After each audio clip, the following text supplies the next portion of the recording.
Bonjour, bonjour et bonsoir mes chers frères et sœurs. Bienvenue une fois de plus sur ma page officielle FM TAPSEC. C'est toujours un plaisir d'échanger avec vous sur certains sujets, surtout à titre éducatif.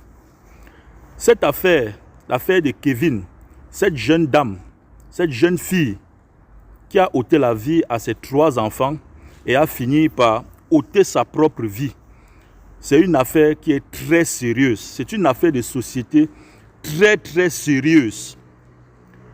Vous savez, le cas de Belka Tobi aurait pu finir de cette façon-là. Mais peut-être avec beaucoup plus de maturité, beaucoup d'expérience, ils ont dû éviter le pire.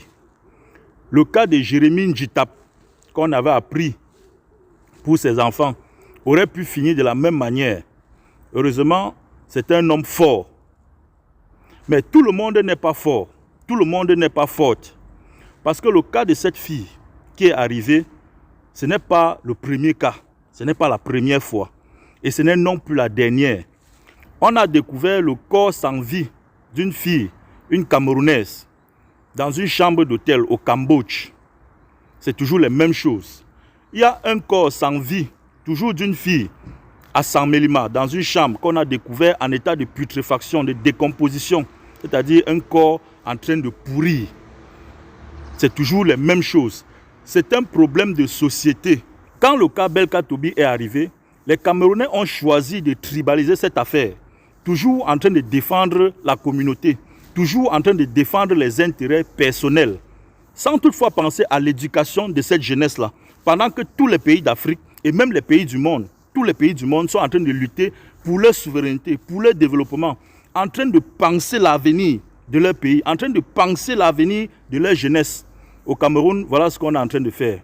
Toujours en train de faire fuiter les nudes, toujours dans la dépravation, toujours dans ce genre de problèmes. Voilà le combat des Camerounais. Et c'est vous qui vous étonnez aussi que le pays ne se développe pas. Pendant que vous êtes dans tout ça, là, qui sont ceux qui sont donc en train de lutter pour le développement de ce pays, en train de penser l'avenir de la jeunesse? Qui sont donc en train de le faire?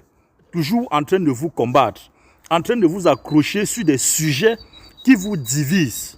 Personne ne pense à l'éducation, à l'avenir de cette jeunesse-là, de cette nouvelle génération. Personne.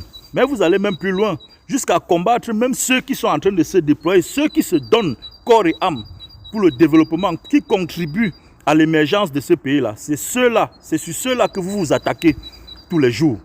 Pourtant, les vrais sujets de société sont là.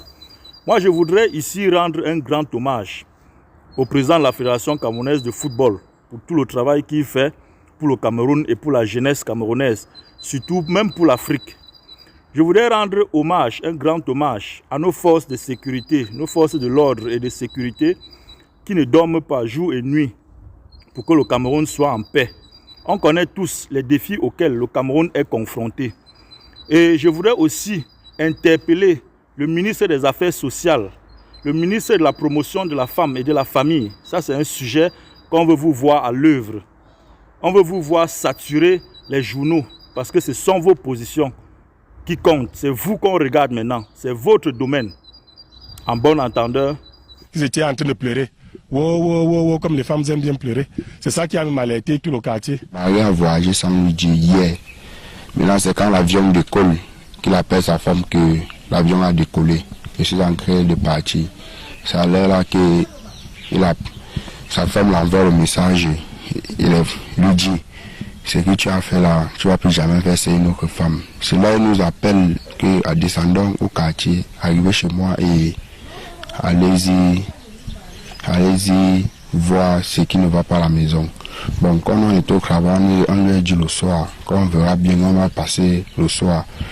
Le soir, on trouve que les enfants étaient empoisonnés, et même elle s'est empoisonnée, elle s'est fangée avec la lame.